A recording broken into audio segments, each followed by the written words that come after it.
Yo, this is Ozzy from Ozzy Boyds, and you're watching Reptiles Unplugged. I'm John Feely of Feely's Clutch, and you are watching Reptiles Unplugged.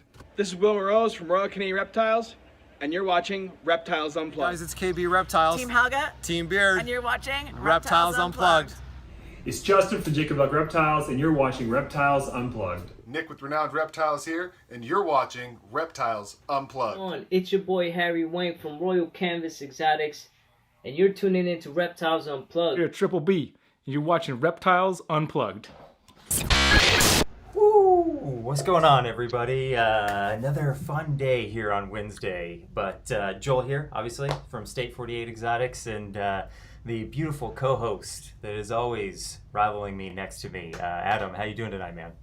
Oh, I always have to look and see who you're talking about. Yeah. When you say beautiful co-host, I totally thought that you were talking about our guest tonight. No. What's up, everybody? Maybe. Super excited to be here tonight. It's going to be another great show. Thanks, everybody, for showing up. You know, Wednesday Friends Day is kind of goes around in the community of everybody saying. So tonight we've got somebody special. Really excited to hear their message for us, and I'll turn it over to you, sir.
We also hung out for a while in Pomona too. Yeah. It was. That was my first Pomona show.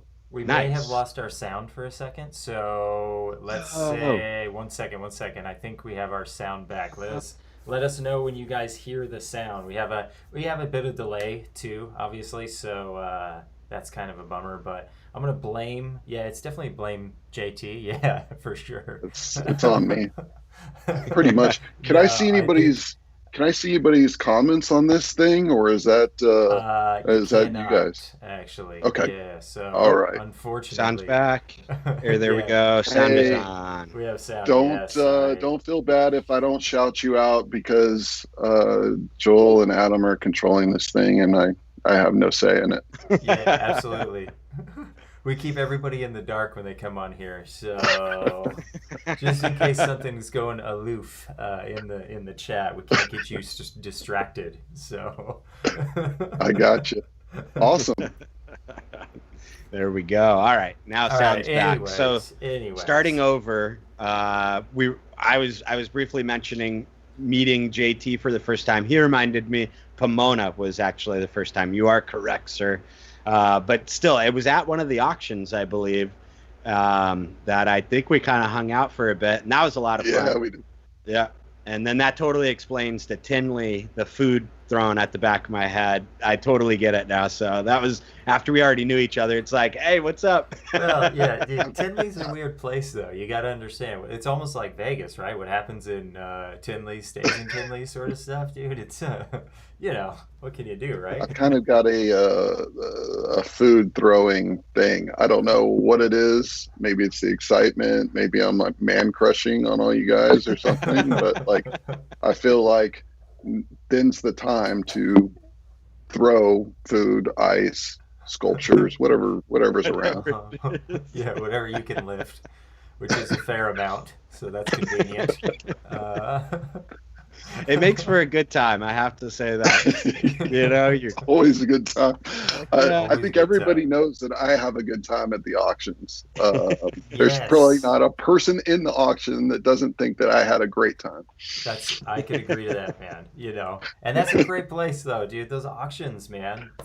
Dude, that's the thing. If you all haven't been to a Tinley or even one of just like the bigger shows, auctions, you have missed out on a big part of the reptile saga, I guess you would call it, in your life. Like it is an ordeal, that's for sure. Dude, for sure. But the cool thing with the auctions, like JT was saying, we all show up, have a good time, we're laughing. We're also raising money for a great cause. A lot of times there's a couple different causes that are getting money raised for it. And it's just a good opportunity to get together and throw some food at each other and laugh. So, right. Fair enough. Couldn't agree more. Yep. So it's been...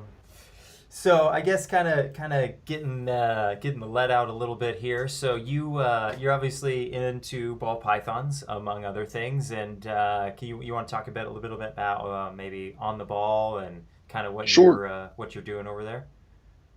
So I believe I started breeding ball pythons back in 2006, just as a hobby. I was freshly out of the military, and had bred colubrids as a hobby for several years. But every time in the military, I'd have to like sell my collection during a deployment, come back, and because what are you gonna do? And then I really got into, I believe I was even overseas looking on online at like Tracy Barker's stuff or Ralph Davis's stuff. And it's like, wow, these are amazing animals. And I decided, you know what, when I get out of, I was doing contract work for the for the military and other organizations at the time. Decided when I get done with that, that's going to be my transition. That's what I want to do. I just thought it was too cool. So I tried to keep some animals when I was contracting. That was really, really difficult because while it was shorter deployments, it was much more frequent. So I ended up buying a bunch of females. We all know you buy females first, raise them up, and then you have some options. Right. So I was trying to do it right and bought a bunch of females and tried to, I hired people to take care of them when I was gone, and that always works out. Sometimes it works out okay, but not the exact way that you want it to. It's not perfect every time. You deal with, escaped rats or RIs, and you're trying to explain it from, hey, how do you treat an RI from, Asadabad, Afghanistan? It doesn't go over well. It doesn't go over well on a sat phone. So so there was a lot of challenges there, and eventually, I worked towards making a legit business plan about how I was going to make the break from contracting. And at some point, you just tell yourself, "Fuck it, I'm going to do it." Right. Just do it. And so come about 2014, just did it and didn't look back, and, took my lumps and, celebrated my successes, because just like anything else, when you're working for yourself, it's you're going to take a lot of lumps, but, well deserved. Yeah. And celebrate that.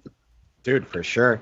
Man, so that had to be, like you were saying, it was just something that you had to do. You thought about it for a while. I'm sure lots of planning kind of went into it, though. You had to figure out some numbers and all of that. And then, you just made the effort to go for it. But, that's what I love about you, JT. Every time I talk to you, like, you're very inspiring, right? You have that just, I'm going to take it by the balls type of attitude, and I'm marching forward with it.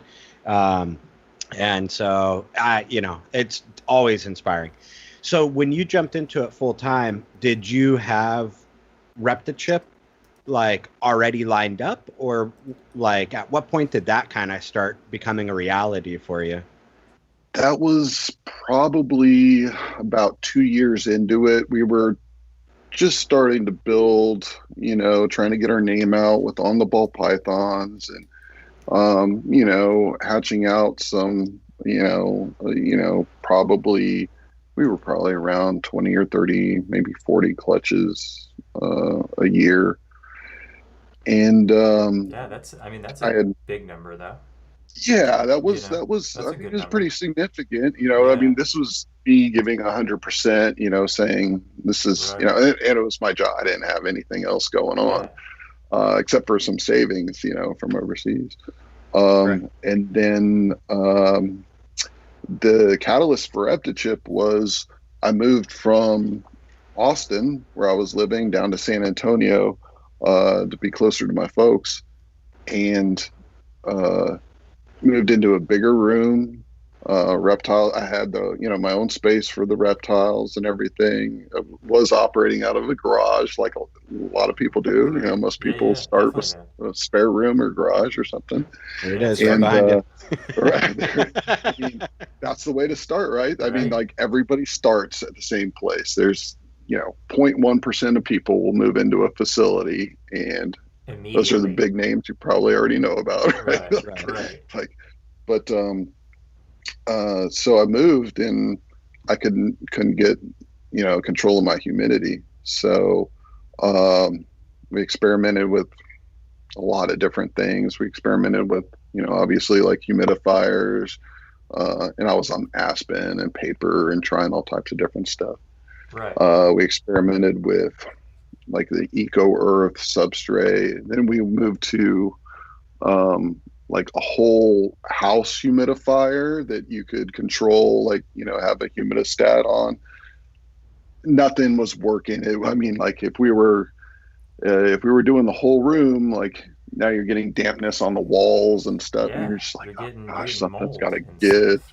Minerals are coming out of the humidifier, and like coating, like here we're on well water, so you got like white stuff all over your walls, stuff. I just, gosh, something's got to give. So then I found I liked Eco Earth type, the really fine stuff, but it's getting in ball pythons' mouths and their pits and everything. So I'm like, something's got to give. So we started finding chip substrate, but the coconut chip was just stain your animals. I mean, this stuff was like red. Yeah, like agriculture. That old red stuff. I've used stuff like that before. Oh, you've seen that, right? Yeah, it's gross, man. I mean, you can just look at it now, since I got a good eye for coconut. Now I can like easily tell, but back then, I'm just learning about coconut and what's important about coconut. Or it'd leave rings around your tubs, or like, stain your animals. I mean, there was all types of stuff that was, my gosh. So then we started looking at, well, what do the high end like plant people use? Like, the orchids or bromeliads or those plants that have like, I don't know, like, $10,000 orchids and stuff like that. What do those people use? Because they have to have something that's they know is clean. And so we started learning about how the coconut is washed, how it's processed, how it's cut, where it originates from, and why it's important to understand the locality of the coconut and how it's cultivated, so that you don't have the tannins which stain your animals, and also that you don't have a high phosphorus or sodium content. And so now coconut existed, in the reptile industry well before Reptachip. That's not something that we came up with. This is, but I think we were, if not the first, we were one of the first that went looking solely for chipped coconut that was only for reptiles. So we have our unique set of needs that, at least that I wanted. And I was willing to pay for it, to import it just for my collection. And then when I started bringing this stuff in, then, we had a bunch of buddies that were like, what is that? What are you using? And started giving it to them. And then they're like, dude, you need to sell this. Right. That's how it all started. Right on. There you go.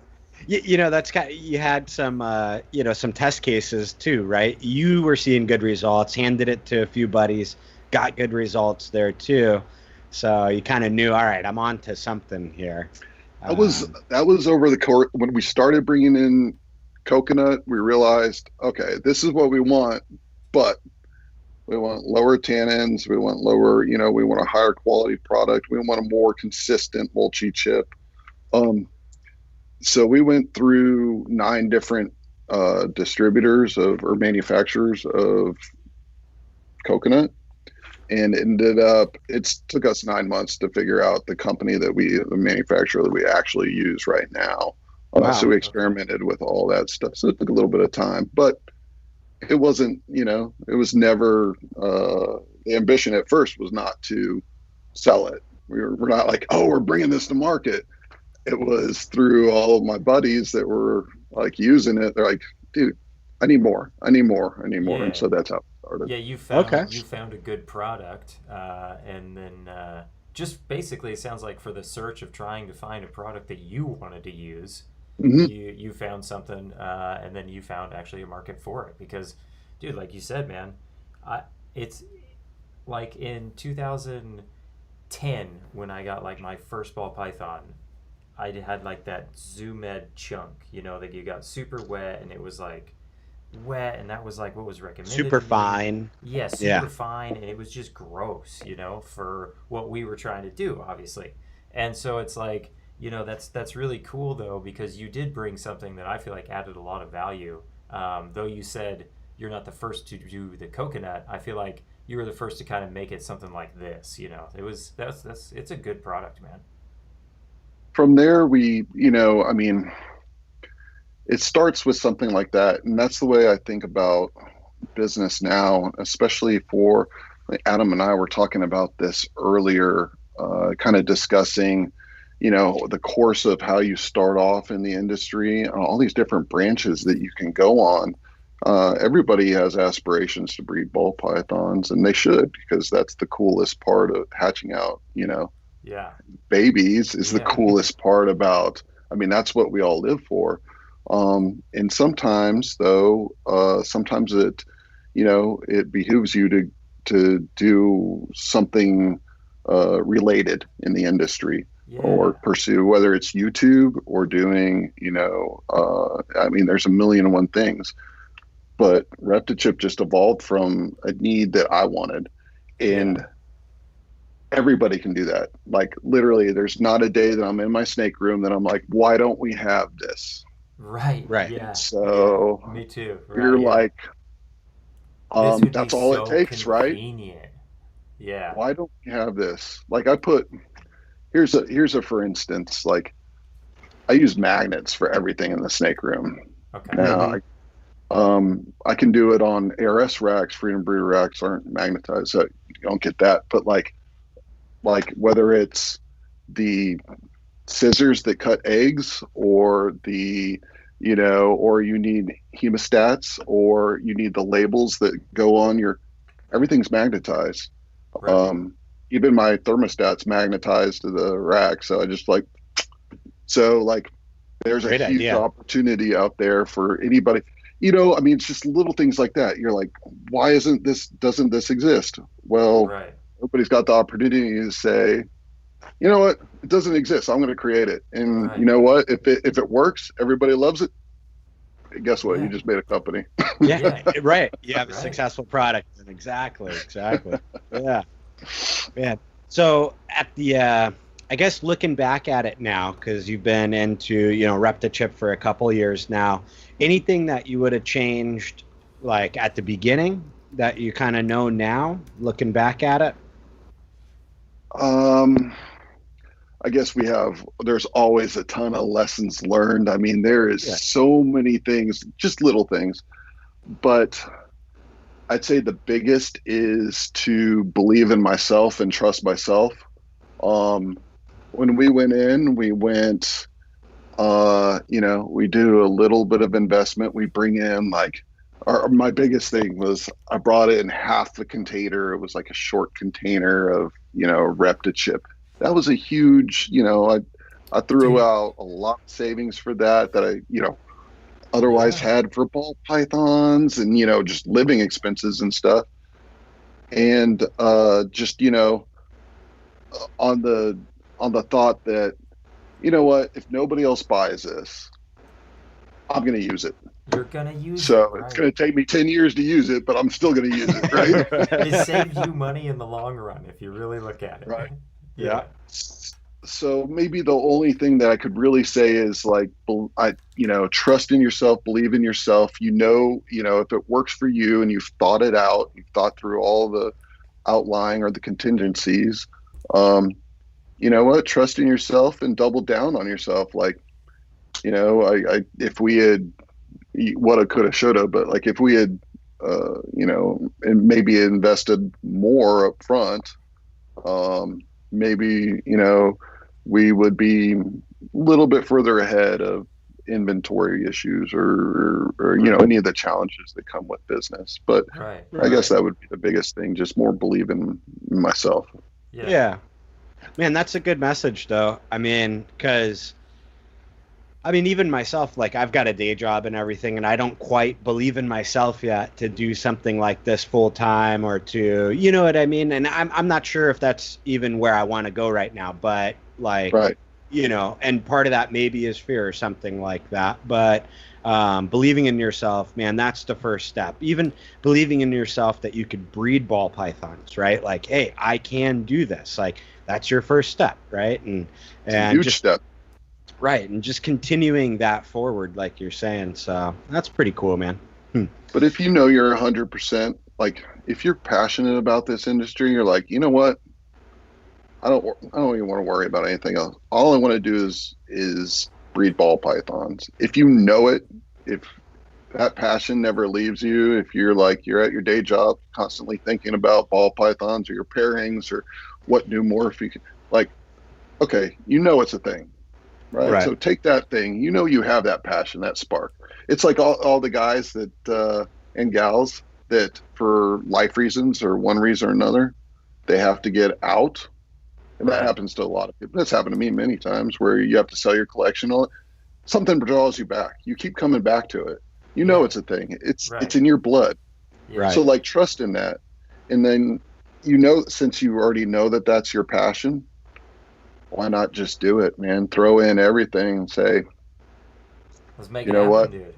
Yeah. I'm going to do it. Yeah. One way or another, I'm going to do it. Yeah, I like it. I agree. Yeah, totally true. I think when you and I were talking a little beforehand, JT, we were saying that, we're stubborn to a fault at some points, but that works out to a benefit as well. Right, because you just keep at it, right, and you're gonna do it. So yeah, believe in yourself and be stubborn. There you go, people. Yeah. That's it. That's gold right there, man. I don't know how to quit. I don't know. It was always drilled into me. That was that's a Ranger thing. Rangers never quit. So that's what leads to success. Now you're gonna have tons of failures along the way, but just be stupid enough to never quit. Right. Yeah, exactly. And it's all about time, man. It's all about time and investment, dude. The longer you invest and the more time you put in, the greater your return. No replacement for that. Tracy Barker used to have a thing called snake hours, right? She would say your investment in what you're doing is equivalent to snake hours, which is how many hours that you have devoted to your collection and how many snakes that you have. Right. That's a pretty simple formula. So if you have 30,000 snake hours under your belt, you have a lot more, than say somebody that just came in, bought 30,000 snakes and has, but that makes sense to me because you start to understand animals, you start to understand breeding behavior, feeding behavior, all the different necessities that, all the husbandry particulars. Like, right. These guys are at the barkers, and, these guys are at the forefront of what we're doing. And some of that stuff's been lost now because, they're not on social media and stuff like that. But those kind of, I guess, ideas, I wish are still kind of circulated out there because they had some brilliant thinking about how this all comes together, how it all works. Oh, big time, man. Yeah, Tracy and Dave, when I was just kind of dibble-dabbling into the ball python area, kind of getting into it, and saw VPI and just started consuming as much literature from them as I could. Oh, yeah. Holy cow. They're they think everything out, right? And they make it simple to understand. That's what I've always loved about Dave and Tracy. They really do. And just the nuggets of information that they're willing to impart with people is amazing. I do wish that they did have a little bit more social, media presence right now, because that's kind of where everything's gone now, sending emails to ask questions. Right. Yeah, it's not forum. It's, rarely somebody going to fire off an email just to ask a question. You know what I mean? So it's kind of hard to get. And even if that happens, it's still just one-on-one. It's not in an arena that we can all see and participate in like that. Right. I'm lucky. Tracy lives about 30 minutes from me, so we get to talk occasionally, seeing at shows and catch up. But the wealth of information that's in that woman is just, and that's the thing that you hit on it is because they're not social media, in social media, it's like, how much are we losing when these people that literally brought our industry, built this industry, when they retire, how much are we losing? Because hardly anybody buys books anymore, Right. They've published amazing literature on this stuff, and it kind of hurts because that's kind of that's the retiring of a generation that built this whole thing. There's a lot to be learned there. Tons to be learned. And even their message about conservation, the Ark, that little it's short, it's not even a real big book, but that had a lot of messages in there that when I was reading, I was like, wow, this really makes sense to me, and actually kind of gives me an explanation to some of the people that talk to me about why do you have so many reptiles? That's freaky. That's weird. Well, and this is kind of a reason why, and taking captive bred stuff and promoting the breeding of animals in captivity alleviates a lot of the pressure from external sources where we can allow them to thrive and do different things, and then taking the complete it was ball python, world of ball python. No, it's world of python. Volume 2. Volume 2. Yeah, exactly. Here I am trying to talk about it, and I know, right? My book's inside. So. I'm looking for it right now. I think I loaned it out. Right. But great info in there, man. So totally, those guys are OGs for sure. Yeah, they have. Look how many they have lines of animals named after them. And people don't even recognize it. You don't think about it. But it's wild. Yeah, done a lot. I was blessed. They lived right next to Ron Trimper. No kidding. Ron Trimper. Yep. And one of the times when I had to deploy overseas and sell my collection of colubrids and ball pythons, I put it. I'm like, oh gosh, how do I, sell this collection? Ron Trimper ended up buying my collection, and literally he's 30 minutes away. So I went over and dropped it off, and we remained friends. And I said, you know what, this is I don't know, 10 14 years ago or something. I said, I heard the Barkers live up here someplace, and he said, yeah, I think they do around here someplace. They knew each other, but Ron didn't know me that well at the time. He was going to say, "Yeah, they're my next door neighbors." Like, yeah, he's like, they're right there. Yeah. No, dude, they like live right here. I thought that was a solid move. He was just like, I think they live up here. Why are you asking? Right. It's kind of cool to have those kind of influences on you. I mean, early. So I was kind of blessed to kind of, have that very close by and be able to kind of ping them sometimes and talk to them. So much fun. What great mentors, to be able to hit right there. Important. Yeah, super important, right? Networking, figuring it out. I mean, like your whole reptile kind of idea, if you didn't have friends around you and you were just solely using that product for yourself, I mean, do you think you maybe would have brought it to market? Like, Not a chance. Right. You're right. Like, mentors people, like, you can have the best product in the world and it will never matter without people. Like, reptile in particular is built around people. Like, we're lucky in that we have a solid product. And I did my homework and I did due diligence, but it was just because I just wanted it for my own animal. So the blessing is that, we have a lot of friends. We had a lot of people that just happened to see the same thing that we saw and would naturally influence or, tell everybody that they knew about a good product.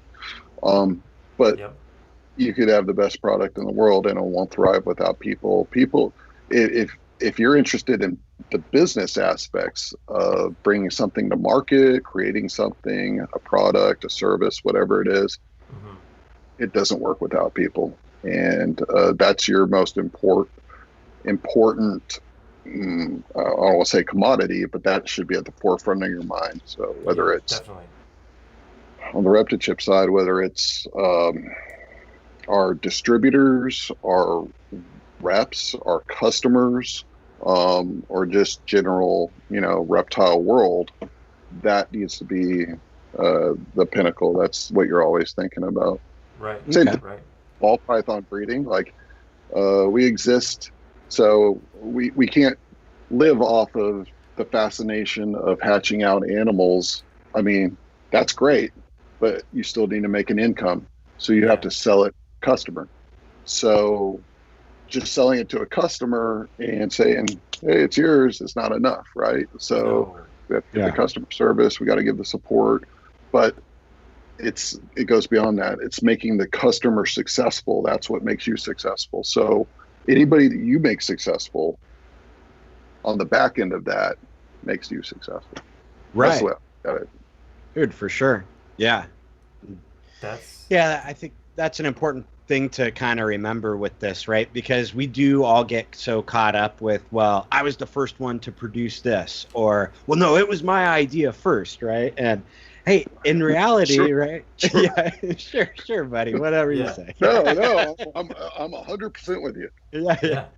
But so just kind of remembering that other people's successes can be your success as well, right? And not to take offense when maybe somebody else is getting some credit.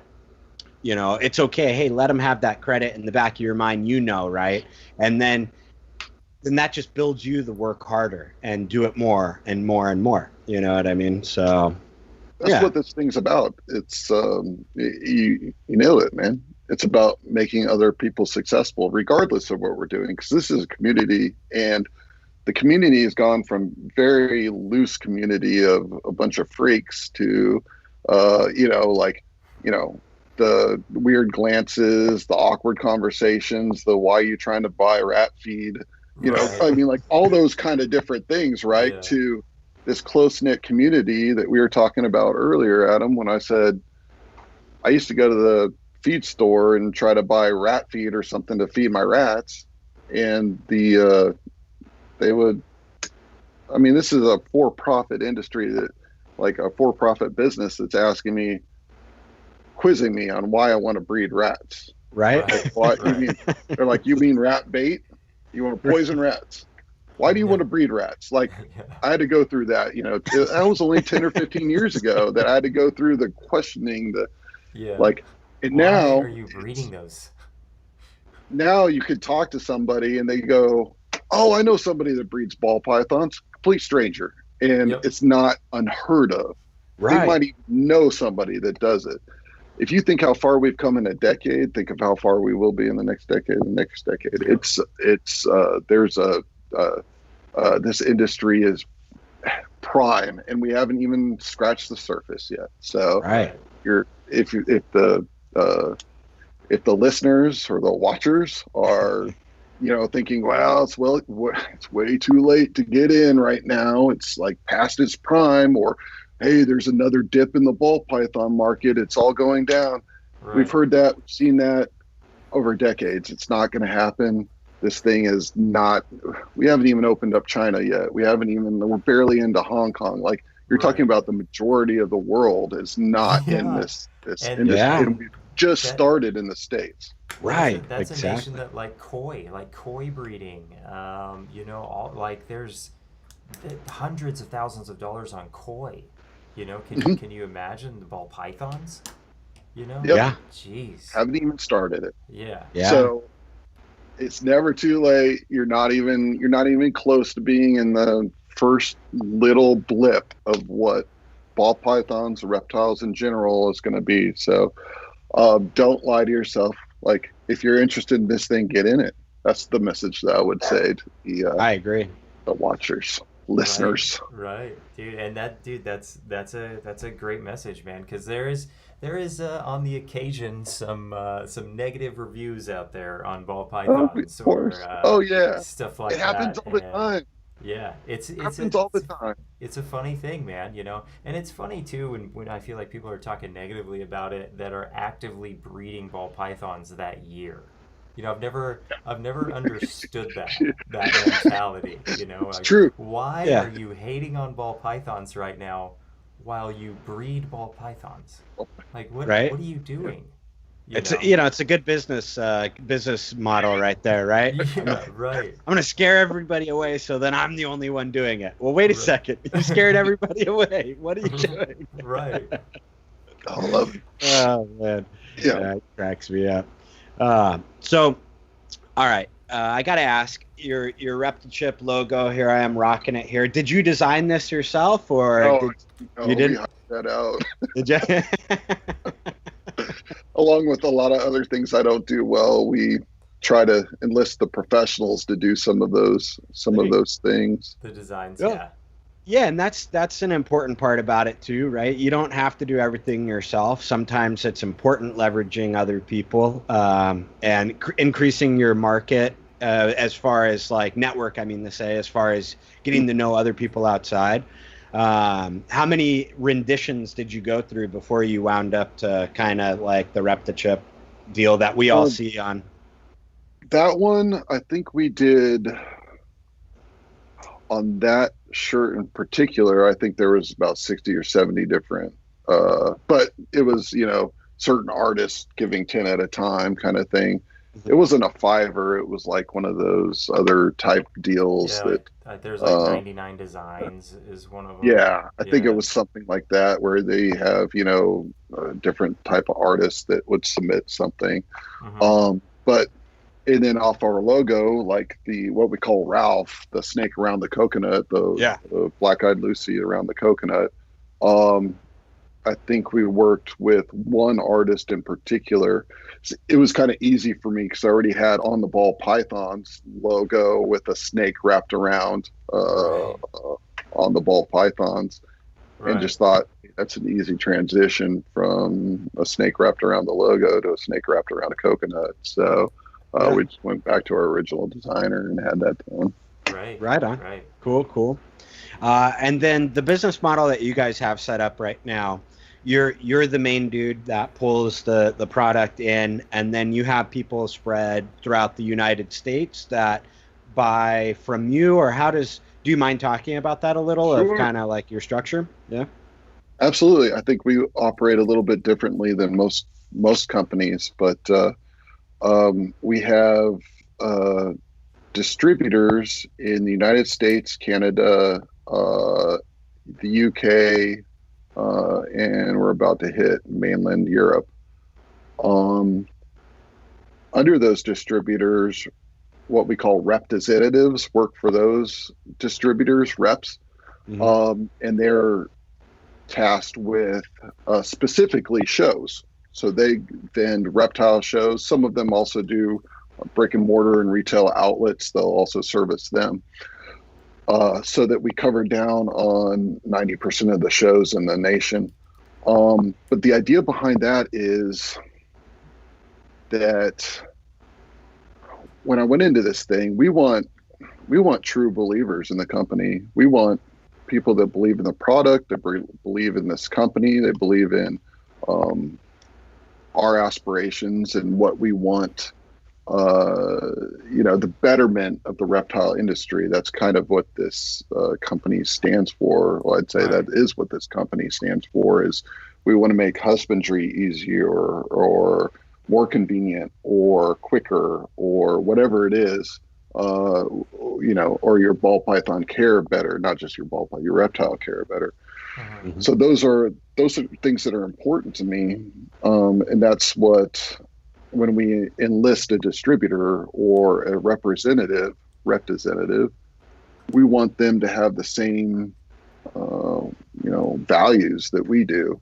That was the most important thing. And to make them successful. So, when we get down into the nitty gritty, like we don't make money off of the distribution to our enlisted distributors and representatives. Yeah. And the reason is that they're doing us the solid. Why do we need to be for profit there? Right. They believe it. Right. I mean, they're into it. They see the same value in the product that we do. So that's important to me. They care about their animals. They care about what they put their animals on. They want the best. Those are all values that we exude here. So we want to make them as successful as possible, because they're doing, just like we talked about earlier, you provide value to people, it comes back to you. Right. It's on the back end. It's not, hey, like, I want value up front. It's like, hey, we're going to set you up for success through this proven method that we've made. It's almost a cookie cutter thing.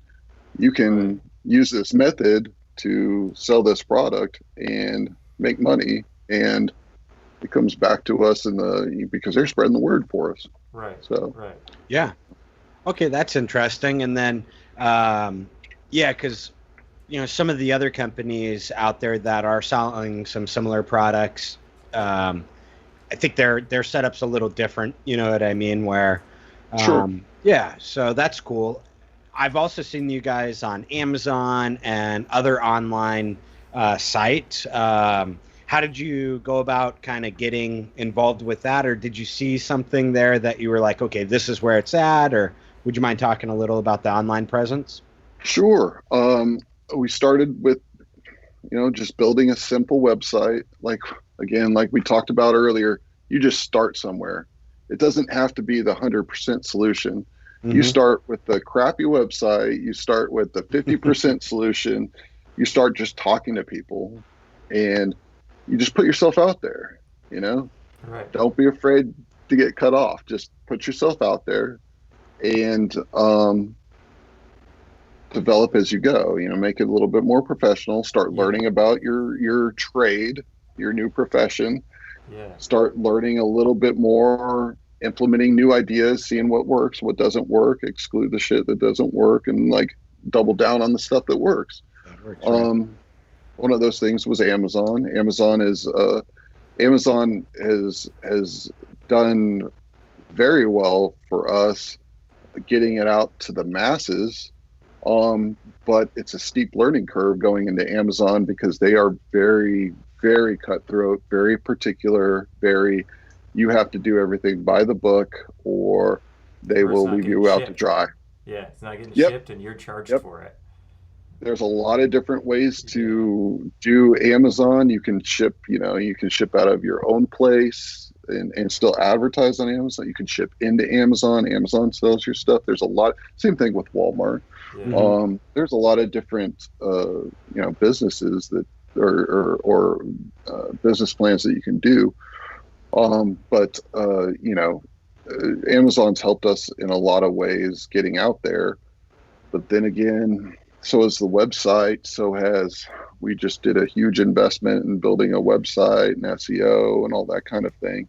Right. Because we want to hit it on all angles. We just want to, get it out there to anybody that cares about, what their reptiles are living on or thriving on.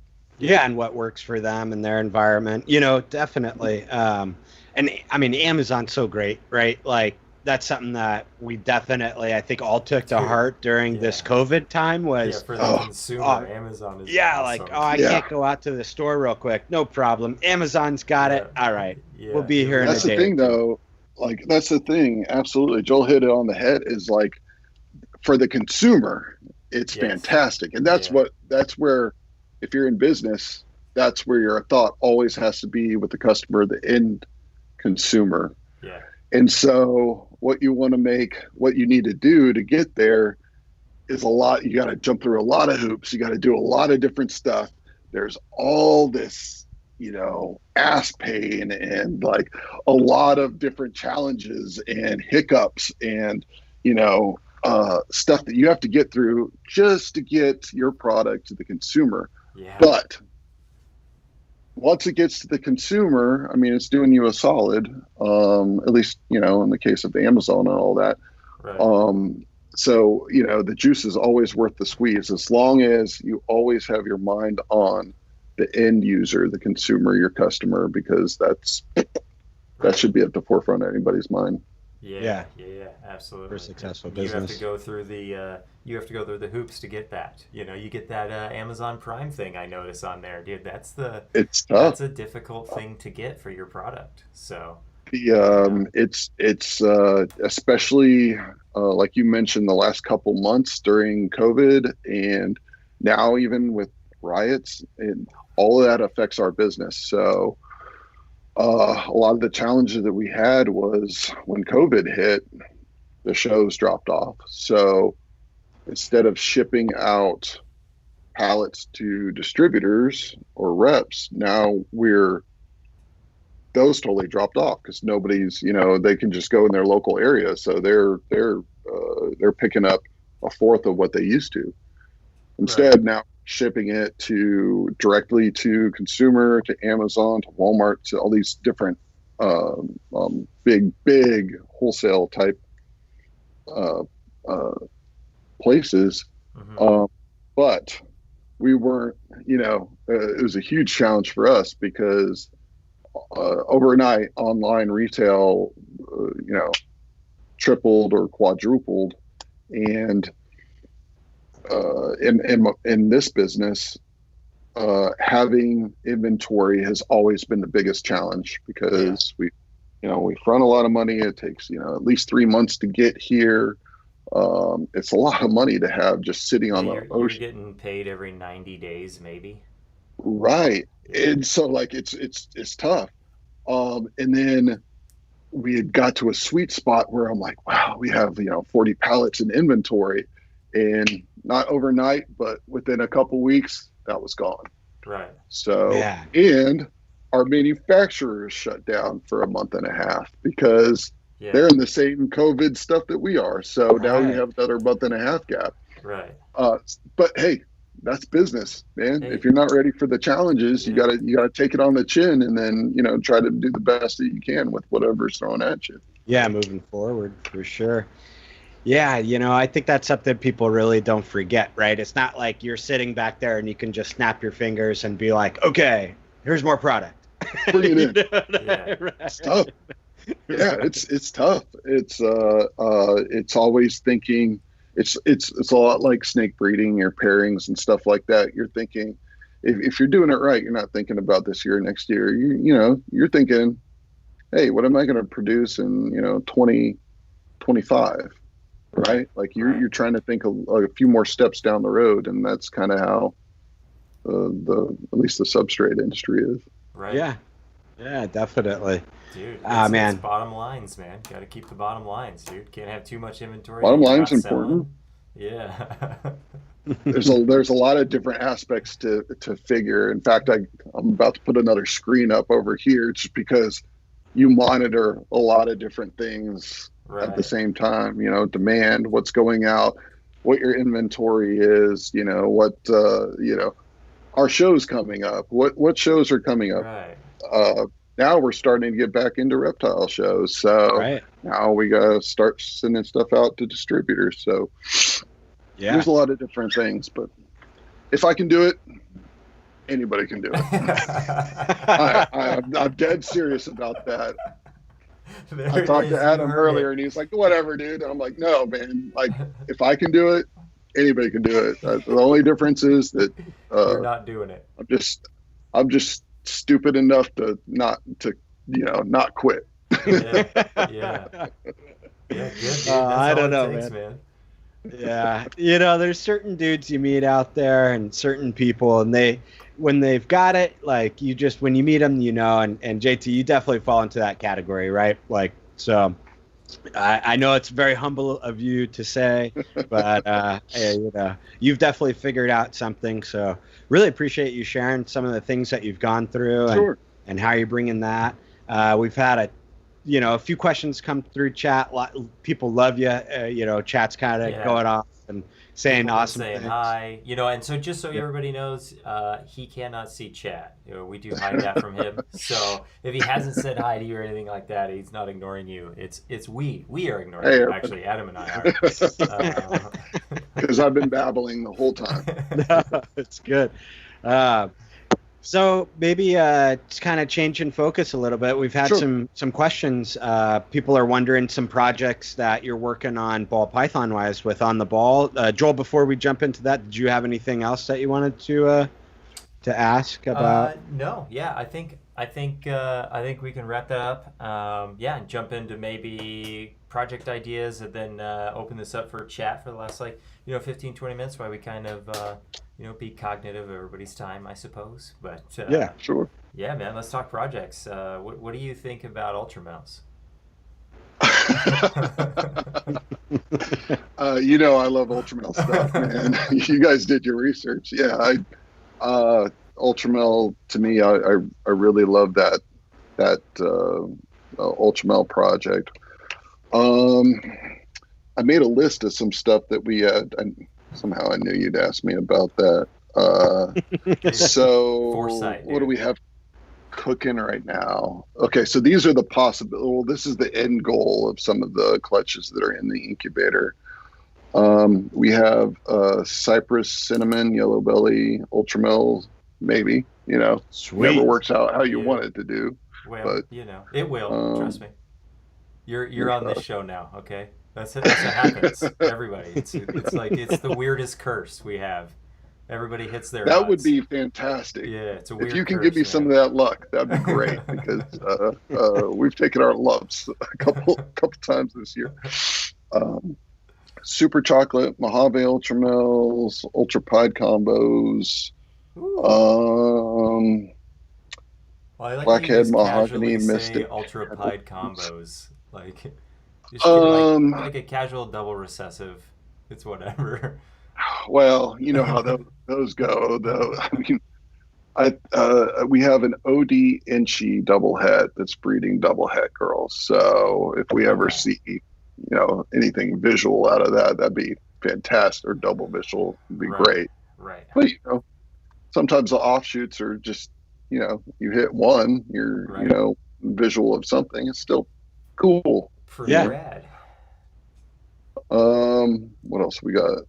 Maybe some mahogany cinnamon ultras or blackhead mahogany mystic het ultras. Nice. That's a nice one, though. That's some of the Ultramel stuff. I'm also big into like genetic stripe clown stuff, so we're gonna try for some of that. Yeah, that was in the comments earlier that you are the G-stripe clown man over here. So I appreciate that. Yeah, we're trying. So we're working in a red stripe, yellow belly, double het, and a leopard lesser something else. I can't even remember what it is. Leopard lesser. Blah, blah, and now blah. when there's 5-6 of them stacked on top of each other, it's like I have to put them alphabetically, or I end up being like, wait a second, I forgot one. Hold on. Right. Dude, you got to snap that out, man. And yeah, that's kind of the focus. That's what we're working for. And as I get a little bit more mature in breeding, and we started to, this is the bonus. So I've started to be able to tailor the breedings to exactly what I want, instead of starting off. It was a lot of, hey, what's going to sell? Yeah, you have to be aware of the market. Yeah, we still have some of that, and your offshoots, and hey, can I sell what I don't want to keep, kind of thing. Yeah. And sometimes now, like as you get a little bit more into it, you might have the I don't know, you might have the ability to say, on these clutches, I don't care, I'm just looking for one thing that I want, kind of thing, which is like, it continues, it gives you drive, because you're not producing the same old bell or whatever is going to sell, right? It gives you a lot of like, or you just say, you know what, heck with it, I'm going to put this stuff together because I don't know what it's going to make. And we've had a lot of successes just throwing random stuff together, and people are like the picture that you posted. I told somebody that I would put out what that animal was that you put on Instagram. Thing's wild. Can get it right. That is an inchy fire pastel leopard trick yellow belly. Oh, tricks in that. Okay. Yeah. So that's why it's so wild. That's crazy head stamp, kind of wild looking animal. That was just a crapshoot. Like, hey, I'm gonna put this leopard trick firefly yellow belly to something, and came out cool. Sometimes you just don't know. Sometimes they wow you. Yeah, exactly. Those are cool clutches. I don't know what I'll do. I just throw that stuff together. This is a pretty snake, and this is a pretty snake. I bet we can get another pretty snake. Right. Although sometimes it works like with humans, right? Where it's like two good-looking people, and then you see their kid, and you're like, "Whoa, what happened on that one, man?" Try to give them the 52 teeth grin. Oh. God, dude, I like it, dude. It worked out great. You made a gorgeous snake, and that's the point, though, is what you're talking about. You're breeding for yourself, and I feel like ReptiChip almost maybe gave you a little bit of freedom to be able to not have to sell snakes. You get to do what you want to do, and that, I feel like, is kind of the ultimate goal all along. Is I want to get to a point where I don't need to sell any snakes. I can, but I don't need to, and I just get to do what I want, and that's I think that's the point. Absolutely right. Yeah, you nailed it. Like, it has given me some of that. I would get there eventually, but without ReptiChip, I would probably not be as far along as far as, not in the breeding program, but as far as breeding what I really am interested in. I can refine the collection a little bit more, sell some animals that maybe I wouldn't sell before, because I know they're just ATM animals, the animals that that you're going to pair something to, and it's going to, people are going to buy. And it's going to sell every time. And instead of just, and unfortunately that also comes with kind of pulling back from shows. I love going to shows. I love vending shows, but I can't do them like I used to be able to do them just because of the demands of two different businesses. You know, if I can, I'll still go to shows, even if it's just to attend a show, just to hang out with my friends, because there's a lot of value in that. But then that's kind of a good thing too, because then you're putting value back on relationships and, you know, being, you know, hanging out with your friends, you know, just having fun instead of worried about what am I going to sell? Can I make my table fees? Can I make all this kind of stuff? Not saying we're not doing shows, but like we've had to be a little bit more selective in the shows that we're attending. Right. Yeah. You're attending. Great, man. Yeah. So what's one project that you're not into that you want to get into out there?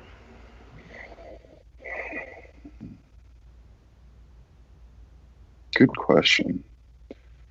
I probably want to pick up some more tri-stripe stuff. Okay. We have a little bit. Probably need to expand our puzzle stuff a little bit more. The what? What stuff? Puzzle stuff. Puzzle. Puzzle. Never heard of it. Yeah. No. Yeah. We don't have much puzzle stuff, so Will, give me a call. Yeah. And let's see, what else are we interested in? You know, same thing anybody else is interested. I still love all this stuff. Like I'm clowns are still great. Clown. I mean, you could just do simple stuff that just people haven't done, and somebody does it, and you're like, why did nobody think of it? Right? Like, because cool things coming out, man. Yeah. And you know, I still fanboy over all the big guys, you know, Justin and and Miguel and you know, I'm in awe when I see their stuff. And you know, I also watch them to see, in particular, not what they're making, but how they're going about it. Right. Like that's what's the back end is more interesting to me. Like, well, you know, how far ahead are they thinking? What infrastructure do they have? What have they had to develop to get this to market? What have they had to buy to get there? Because, you know, we all talk about how advanced, you know, all the big names now, how you know, they're 5 years ahead of everybody else. We got Billy in here right now, actually. Billy, so, you know, speaking of Billy's, that. Yeah. Billy's exactly the kind of people I'm talking about. But what makes them at that level is that they will come out of pocket and buy it right off the bat and say, you know what, you don't see $30,000 snakes advertised, but when they find the one, they've got it safe to throw down on it because they know what it can do for them. And that's some advice that I just told somebody the other day, is that if, you know, they were asking about buying a specific snake that was, you know, maybe a high dollar snake. And I said, you know, do you know what it can do in your breeding program? Okay. If you know what it can do and you're confident in your ability to, you know, raise a snake to breeding size and breed it, which after you have a couple years, everybody is, or should be, don't think twice about it. What is that snake worth to you? What is the asking price? Okay, so if here's the asking price and what it's worth to you, don't buy it. If this is the asking price and what it's worth to you, you send the money and then tell the breeder, hey, I sent you money, send me that snake, right? Like, don't dick around about it. Just like that's the way it works. I don't think that I've bought a snake in the last 3 or 4 years that I've ever not just People worried about, am I getting the right money? It doesn't matter. Like, what is it worth to your program right now, right? Like, I bought a lot of animals that I paid what people considered way too much for, but to me, it was worth so much more. So without a doubt, money's in the bank. Send me the snake. Yeah. I like that. That's a good message. Like, these snakes don't just breed the first year either. They breed the second year and the third year, and they're alive for a long time. You'll eventually see a profit if you keep the snake. Even if the market's keep it alive. $100. Yeah. Or if you're like me, the 5th year, the male will eventually breed. If you don't have one of those, what are you doing? You're not even trying if you don't have a 5-year male. Well, I've shipped a snake over to Renown, Nick from Renown, to try and see if he would breed any of his females, dude. It's just like, love that snake. You got to have one of those snakes. That's something we use around here too. Is if it's not breeding here, I'll send it down the road to Breezy or Jack and Heidi and or some of your network and some of your trusted network. And sure enough, whether it's not feeding, not breeding, whatever it is, just a little change. It's another thing people can use. Ball pythons respond to change. So they do very well.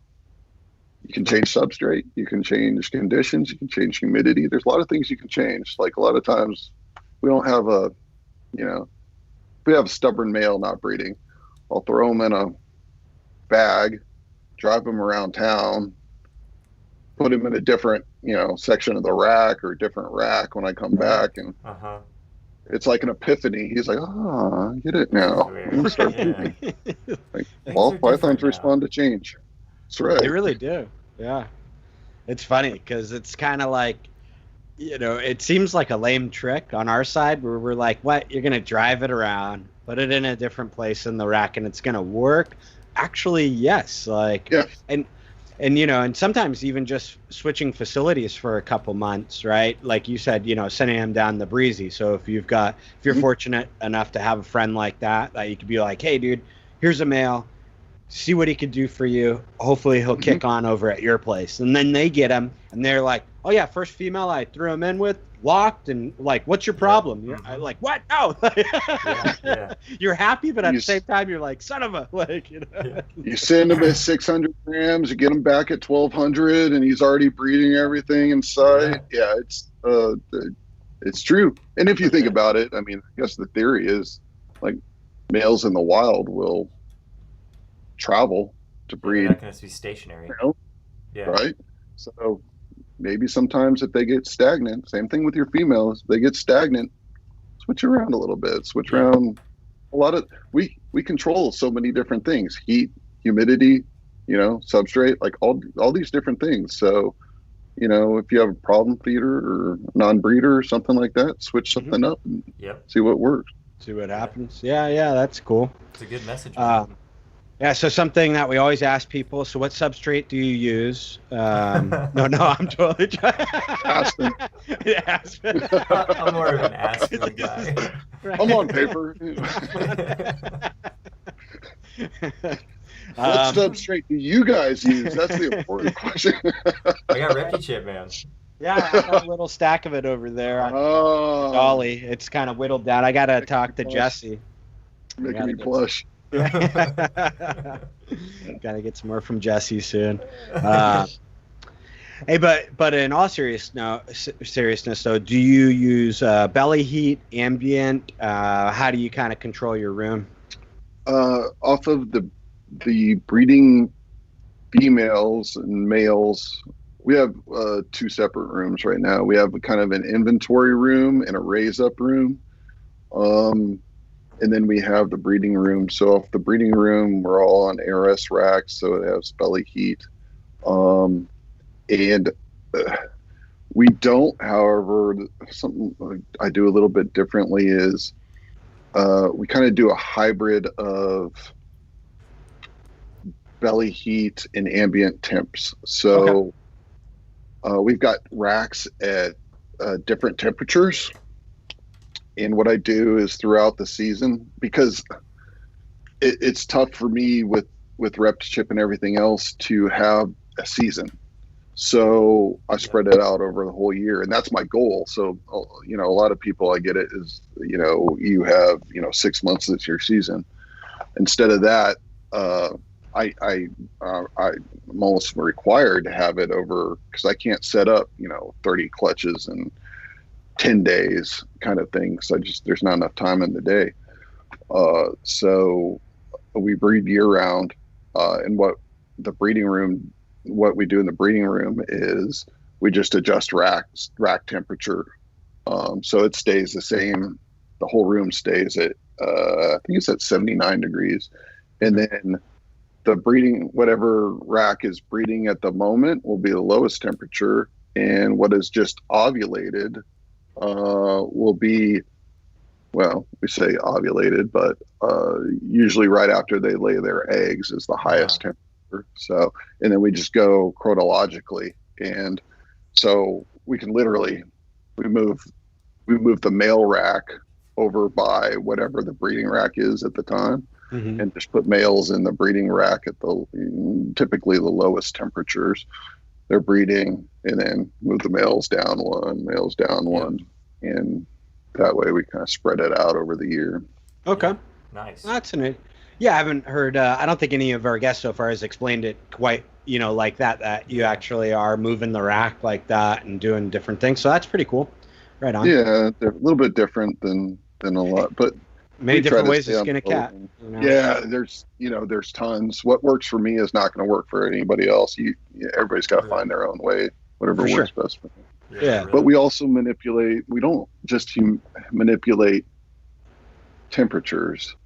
Because with ReptiChip, and this was the idea behind ReptiChip, is now you have control over humidity. And that's something that I don't think a lot of, you know, maybe is not out there enough. You control humidity. And so say when you are during breeding season, you're bumping that humidity up. And during, you know, when they're about to ovulate, you're slowly bringing that down, if that makes sense. So there's a lot of things at your disposal now that maybe 10 years ago that we didn't really have, you know? Yeah, definitely. Yeah. Times have changed for the better too. Lots of conveniences. Yeah, exactly. You know, and it's all about making those little things kind of easier for us. If that's something you want to implement into your regimen or your program, hey, cool, it's available to you. You know, go for it. Definitely. So we have a pretty, I feel like, complicated question that's came in. This is in regards to why you're showing off how wealthy you are with the toilet paper to your right. Is that down in your right corner? Down in your right corner. Is that toilet paper? Are you showing off that you have toilet paper? Or is that paper towels? It's paper towels! So whoever guessed paper towels during this... That's fantastic. That's a good question. Yeah. You know what this is I actually end up eating lunch and dinner at the computer a lot of times, so there's my napkin. Yeah. Ooh. I was waiting to take that one. So chat's been like having little wagers with each other. Like, is he in the bathroom? Is he in the bathroom? I should have had like some scholarly books back here. Dude, I tried. I tried to kind of get. I saw that Arizona State University. I mean, like, yeah, dude. I'm right off the bat, you know, wow, education. Trying, man. I'm doing it. All right. Smells of rich mahogany in here. Dude, there's a lot of leather-bound books in here. All right. You wouldn't know it, but there is. To read and stuff. I'm reading right now. I have a thing behind the screen, and I'm reading while we're doing this. Joel is studying for his bar exam while we're having. Oh, I love it. Yeah, thanks for calling me out, Anonymous. Yeah. You gotta move all this other stuff. No, good, dude. That's good. That's good fun, man. You're good. I like that. Yeah, we had to get to the bottom of that before we got this wrapped up. This was a heated question, man. So when you gotta go, you gotta go. Dude, I get it. You don't have time to go to the bathroom. Yeah, when you're slinging cocoa, dude, That's right. You don't take a break, man.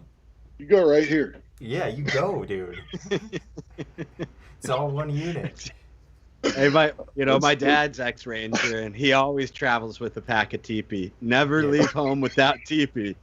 Is his spot. The essentials. Smart. Yeah. Yeah, Doc's Deep South said the great TP scandal of 2020 here. Good time. Make a lasting contribution. That's all I care about. Yeah. Don't leave out your TP. Yeah. There you go. Words of advice. Here. Well, you got anything left here, Adam? You got anything left from chat you wanted to jump out real quick? So a couple questions, just real quick. Let's see. Somebody wanted to know, do you have a distributor in Georgia, and who is that if you do? Our distributor, the actual distributor, is in North Carolina. That's Brittany and Robbie Chase out of North Carolina, but they cover all the southeastern states. Right. Okay.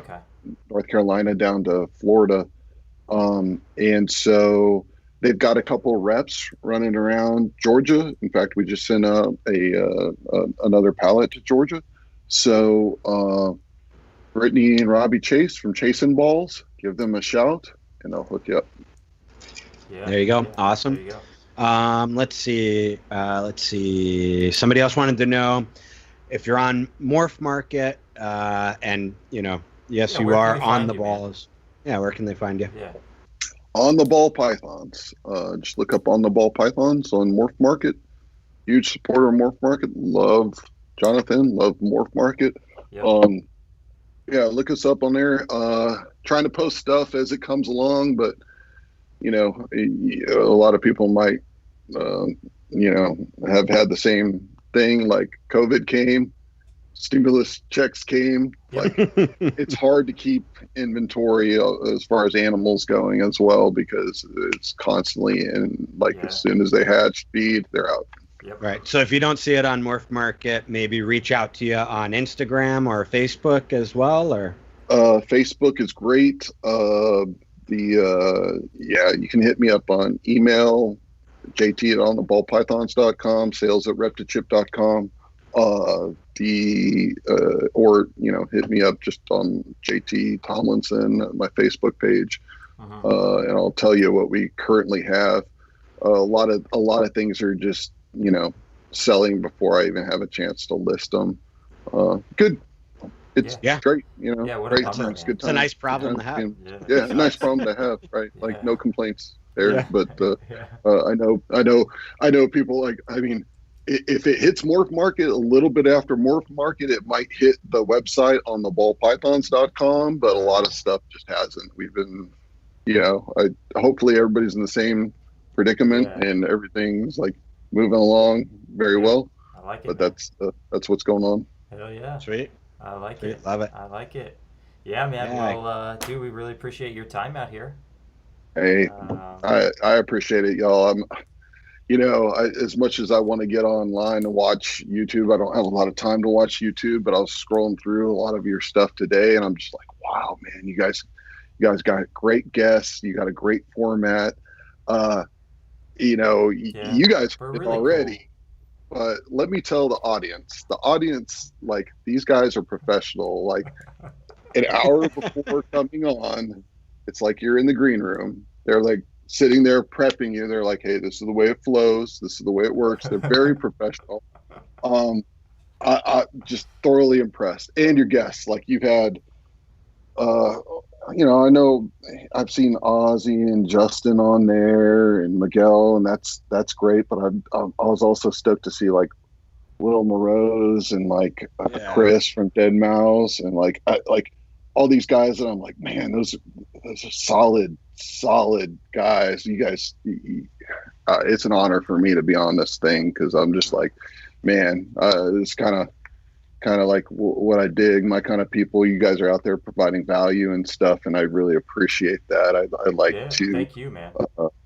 Yeah, no, I like to be in good company, and that's what I absolutely, brother. Yeah. So I appreciate it. Thanks, dude, man. Appreciate it, man. Yeah, we appreciate do our that. best for as goobery as we are. I feel like it's all Joel. Joel does his best. We do I just best, maintain man. over here. Dude, all I need is somebody pretty sitting next to me, dude, and we can make this work, man. He's got that locks, dude. Look at his hair. What are you looking around for? All right, everybody. No, thank you so much, man, for jumping on here. Truly, man, it was awesome, dude. We really appreciate it. Everybody has time constraints, so thank you so much, man, and thank you all, obviously, for tuning in. We appreciate it, man. Next week we'll do a recap. Maybe we'll get some more questions answered for you. But till then, we'll see you all later. See ya.